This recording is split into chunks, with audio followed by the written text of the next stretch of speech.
کتاب آدرش مصنف خالد سہیل۔ ساقی فاروقی کی شاعری اور انسان کا تاریک رخ۔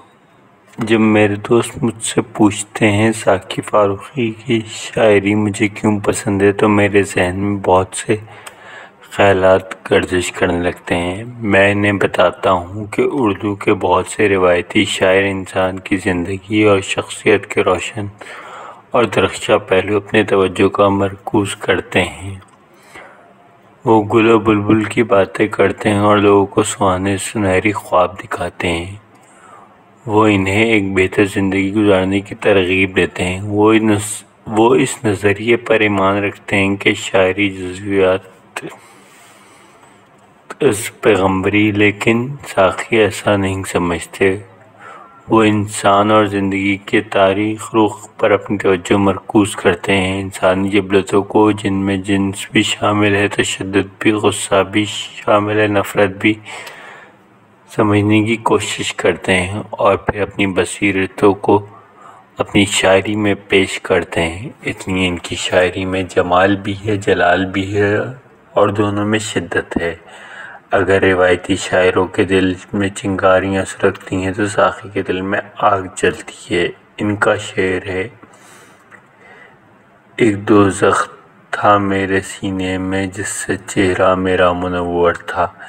جب وہ انسانی نفسیات کی تاریک رخ کی جہنم کے وہ بے نقاب کرتے ہیں تو انہیں یہ دھڑکا لگا رہتا ہے کہ جنت کے خواب دیکھنے والے لوگ کہیں ان سے نفرت کرتے ہوئے ان کے منہ پر تھوک نہ دیں۔ میری نگاہ میں کسی کے منہ پر تھوکنا غصے، نفرت اور تلخی کی واضح دلیل ہے۔ ساقی کا کلام پڑھتے ہوئے مجھے امریکہ کی فنکارہ ڈین اربس یاد آ جاتی ہیں، جن کی تصویروں کی نمائش نیو یارک کی گیلری میں ہوئی تھی تو لوگوں نے غصے اور نفرت سے ان کی تصویروں پر تھوکا۔ ساقی کو جب یہ خطرہ لاحق ہوا کہیں اخلاقیات کا پرچار کرنے والے مولوی اور نقاد ان کی نظموں اور غزلوں پر تھوکنا دیں تو انہوں نے "offence is the best defence" کے اصول پر عمل کرتے ہوئے ان پر خود ہی تھوکنا شروع کر دیا۔ انہوں نے اپنے مجموعہ کلام کے آغاز کے دباچے سے کیا: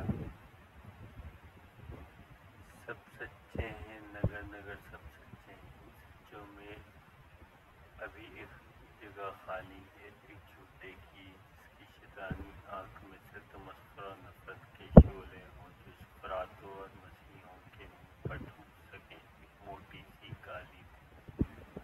جو شاعر اپنے دیوان کا آغاز اس نظم سے کرے، اس سے واضح ہے کہ وہ اصحاب بصیرت اور گشاد سے کسی صلے، کسی وظیفے، کسی تمغے کی امید نہیں رکھ سکتا۔ اس کے تھوکنے اور موٹی سی گالی دینے کے بعد اگر اور لوگ بھی اس پر تھوکیں تو موٹی سی گالی دیں تو اسے حیرانی نہیں ہونی چاہیے۔ اپنے دیوان کے دباچے سے ساقی اپنے قارئین سے کوآپریٹو رشتے کے بجائے ایک کنفرنٹیٹیو رشتے کی بنیاد ڈالتے ہیں۔ نفسیاتی حوالے سے سوال پیدا ہوتا ہے، کوئی شاعر جو ایک حساس دماغ اور محبت بھرا دل لے کر پیدا ہوتا ہے، وہ آخر محبت کی بجائے نفرت اور پیار کی بجائے غصے سے باتیں کیوں کرتا رہتا ہے؟ ایسا تو نہیں کہ ایک زمانے میں وہ بہت محبت بھرا دل رکھتا تھا، پھر آہستہ آہستہ ماحول کا غصہ، تلخی اور نفرت اس میں جذب ہوتے گئے، اس کی شخصیت اور شاعری کا حصہ بنتے گئے؟ کیا ایسا تو نہیں کہ ایک منافق معاشرے میں پرورش پانے والا شاعر یا تو خود منافق بن جاتا ہے یا اس منافقت سے نفرت کرنے لگتا ہے؟ عین ممکن ہے نفرت محبت سے نہ ہو، منافقت سے ہو۔ ایک مالٹے کی طرح جس کا چھلکا تلخ ہوتا ہے لیکن وہ اندر سے بہت میٹھا ہوتا ہے۔ میری نگاہ میں ساقی کو سادہ سنمٹا کر وائلڈ کی طرح منافقت سے ہمیشہ نفرت رہی۔ وہ جوانی میں دنیا میں ایک انقلاب لانے کے خواب دیکھتے تھے، لیکن پھر منٹو نے شراب پی کر خودکشی کر لی، آسکر وائلڈ کو جیل بھیج دیا گیا اور ساقی نے ہجرت کر لی۔ انہیں آہستہ آہستہ اس تلخ حقیقت کا احساس ہوا ہوگا۔ اب یاد نہیں، سینے میں کہیں ایک سورج تھا سو ڈوب گیا۔ اب اپنا دل ہے کھوٹ بھرا، دنیا کو بدلنے نکلے تھے، دنیا نے بدل ڈالا کہ نہیں۔ جب کسی کے شاعر میں دل میں سورج ڈوبتا ہے تو نفرت، غصے اور تلخی کی رات شروع ہو جاتی ہے۔ اکثر روایتی شاعری اس کالی رات سے گھبرا جاتے ہیں اور رات کے بارے میں لکھنے کے بجائے صبح کی صادق خوشخبری دینے لگتے ہیں۔ ایسے شاعری سے وہ خود کو فریب دیتے ہیں اور کو بھی۔ مجھے کبھی کبھار لگتا ہے ساقی سچ کی تلاش میں نکلے ہوئے مسافر تھے، اپنے سچ کی تلاش میں، سچ کی تلاش میں نہیں جو آسمانی کتابوں میں لکھا ہے، کیونکہ وہ ان کا سچ تھا جنہوں نے انہیں تخلیق کیا تھا، اور اب وہ سب کلیشے بن چکا ہے۔ ساقی کو اس بات کی فکر و من گیر رہتی تھی کہ وہ لوگ جو ایک منافق معاشرے میں پروان چڑھتے ہیں، جہاں ہر چیز گناہ، ثواب، نیکی اور بدی کی کسوٹی پر پرکھی جاتی ہے، اس پر اپنی ذات بھی منکشف نہیں ہوتی، وہ ساری عمر دوسروں کے سچ کو اپنا سچ سمجھنے لگتے ہیں۔ وہ اپنی ذات اور اپنے ذہن سے تو کیا، اپنے جسم سے بھی واقف نہیں ہوتے۔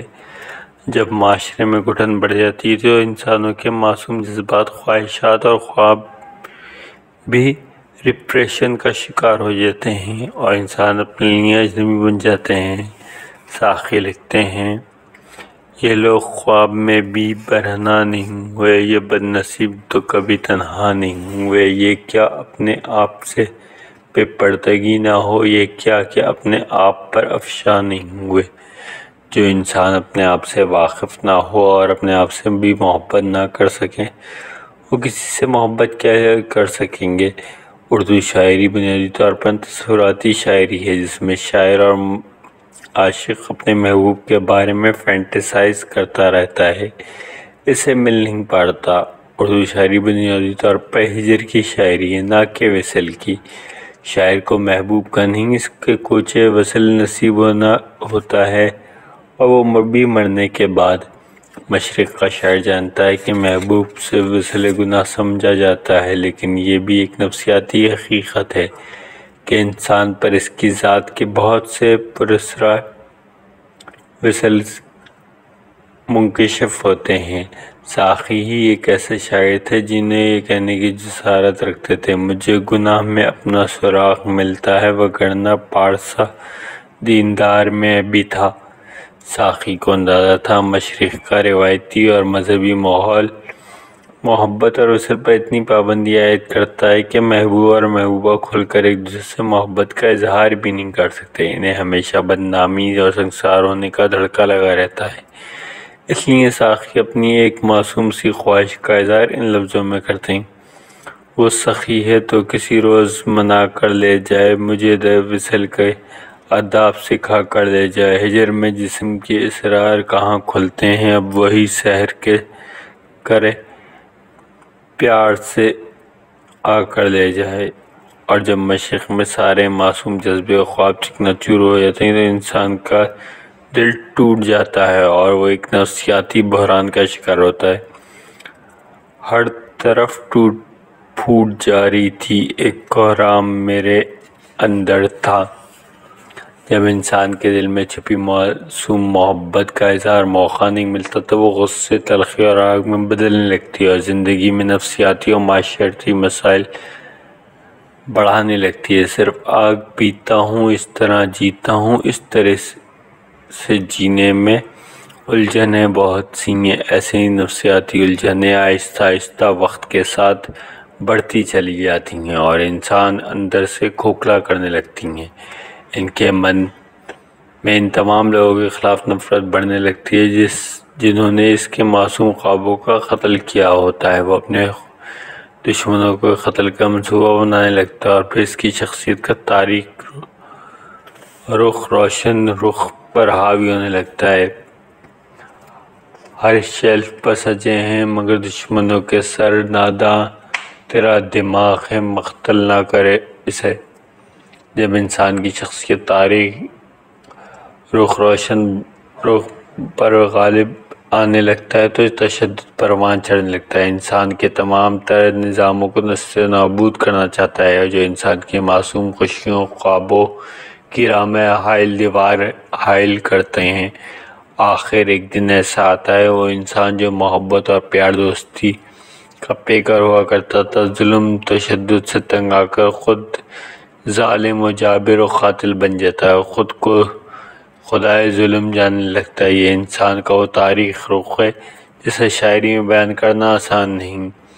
ساقی شاعر تھے، ماہر نفسیات نہیں تھے، لیکن وہ بہت سے ماہرین سے زیادہ انسانی نفسیات کی پیچیدگیوں سے واقف تھے۔ ان کی ایک نظم ملخص فرمائیے۔ بہرام کی واپسی۔